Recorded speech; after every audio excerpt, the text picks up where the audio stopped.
Hey everybody, welcome back. In this video tutorial, I'm going to show you how to add in something called casework, which is just a fancy way to say cabinetry, or what you'd see in your kitchen.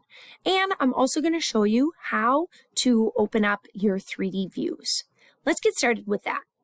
First thing, for this exact template that I provided for you in class, there are two 3D views all set for you. The first 3D view on the list is 3D view hidden roof. When you double click on that, you're going to see a view of your shed without a roof on it.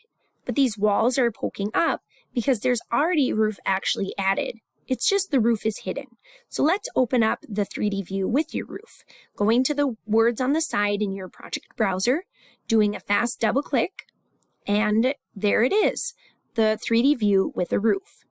You can see that at the very beginning of the video, I moved around what we are seeing in our 3D view using this feature in the top. This is called the orientation cube. Up at the top, you can see that I can click and slide and move around. I can also click on the house and it'll reposition it back to the basic mode. At the top of the screen, I am toggling back and forth between our three different tabs that are open. My floor plan tab, or the flat 2D version. And then I just opened up my 3D number 1 and my 3D number 2. I'm going to toggle back to my floor plan and I'm going to start adding in that casework. Casework is actually not its own tool.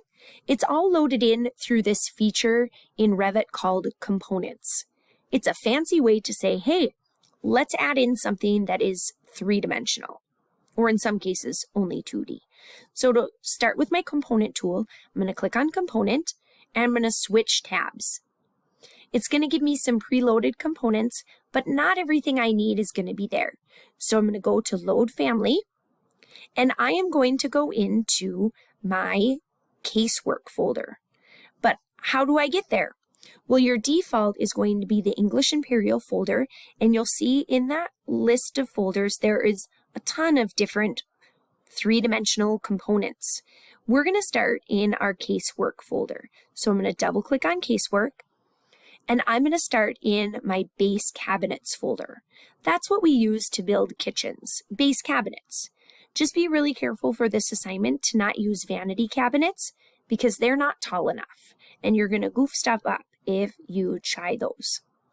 I'm going to start with a base cabinet where I can add in a sink. So I'm scrolling down until I find the one that says double door sink unit. This one right here. I don't want an end sink unit, and there might even be a corner sink unit. I don't want either of those. I'm going to click on that one and I'm going to click on open. Now on my screen, it's going to open up one of my cabinet sizes.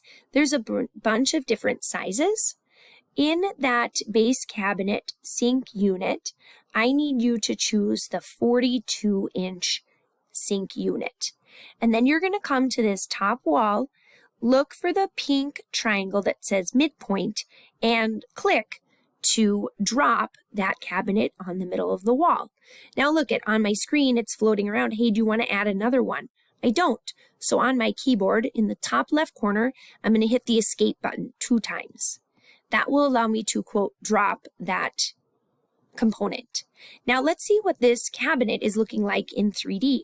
So I'm going to go to my 3D tab, and here it is. I get a little glimpse of it. I'm going to go to my orientation cube. I'm clicking and dragging, and I'm changing the angle of that three-dimensional view. And here it is. It is a cabinet. I scrolled. That's how I got closer. It is a cabinet, but look at no countertop. Don't worry. We'll add that in a little bit. Now let's get some cabinetry to go alongside of this counter or this sink cabinet. So I'm going to toggle back to my floor plan. I'm going to go back to my component tool and I'm going to load family again. It's going to default back to that base cabinet. And for me particularly, I'm going to add in this third one down, base cabinets 3 drawers. It's a shed. I want nice deep drawers. Look at how it's giving me a nice little preview. If you'd like to pick something different, go for it. But I'm going to go with this one and I'm going to click on open. I want to try to get mine all kind of nice and wide and as consistent as possible. Let's see, maybe some 30-inch drawers. That seems like a nice size. Yep, I can fit that, but I would have a lot of extra wasted space on that side. So I'm going to drop in two 30-inch drawers right next to my sink. And now I'm going to see if I can slide in two smaller cabinets next to. Oh, if I do two 15s, that's going to end up with the same problem before. Let's see if I can choose two 18s. An 18, oh, that's fitting like a glove. An 18, I'm going to scroll to zoom in so I get a little bit closer work here. Click 18 and another 18. Oh, let's drop that. I didn't like that. Oops. For some reason there, put that dimension in there, so I'm just going to try that again. I hit escape on my keyboard to get rid of that weird dimension. Okay, I have just a teeny space there, and on this side, I'm panning right now, I have a teeny bit of space there. I'm never going to use that, so I'm going to hit escape 2 times, and now let's check it out in 3D. I have a wall of cabinetry, but again, it's missing a countertop. So we're going to load a family, and we're going to find some countertops. Hopefully there's going to be one with a sink. I always like to add components in 2D, and so I'm going to go back to my floor plan. I'm going to load my component tool. I'm going to click on Load Family, and I'm not going to find any countertops in base cabinets. I'm going to go back to my casework folder, and this time I'm going to go to countertops. So I'm going to do a fast double click, and I am going to choose the second one down. I don't want to have to add a sink later. I'm just going to really hope that this countertop with the sink is the right size sink. So let's hope. So I'm going to click on that one. I'm going to click on Open. And let's see. Oh, it's going to fit really nice. It's popping in there right where I want it. Whoops. It did not. I clicked a little early. That's okay. I'll hit escape 2 times. I'm going to take this and move it in. I'm going to look for it to turn that blue. There it is. Now, oh, it didn't bring my sink with me. My best friend in Revit is Control-Z. That allows me to undo anything that I just did. So let's try this again. For some reason, it did not bring the sink with it. That's okay. I'll just move my sink separately.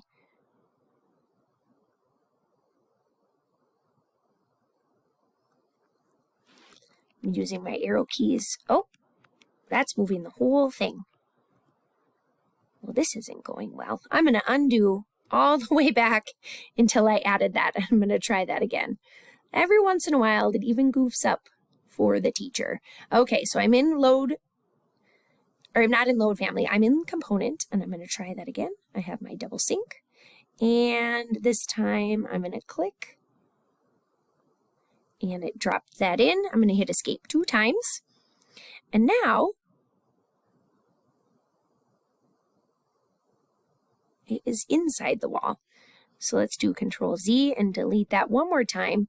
3rd time's going to be a charm. I just know it. I'm going to scroll to zoom in. It is really trying to outsmart me by putting it inside the wall.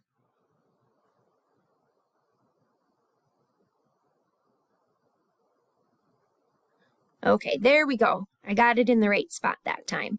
It should be hanging over just a little bit, but it's not long enough. So let's make that the right size. So with my modify feature selected, I'm going to choose that cabinet or that countertop. I'm going to take this end arrow and I'm just going to slide it to the wall. Same thing with this one. I'm going to take this end arrow. I'm going to slide it to the wall. Now I should be able to click on this arrow for the middle of the sink just a couple of times to move that sink right in between my 2 sides of the cabinet. There we go. I'm going to go to my 3D view. It looks a little silly because I have it selected, so it's translucent. I'm going to click anywhere in the background, and now it will give me my countertop, and I can't see inside my cabinetry, and my sink is exactly in the middle. On my floor plan, it looks like this. Let's scroll to zoom out. And on my 3D view, it looks like this. At this point, you can take a screenshot of either here, a 3D version of what your cabinetry looks like, or you can take a screenshot of your 2D version of your floor plan.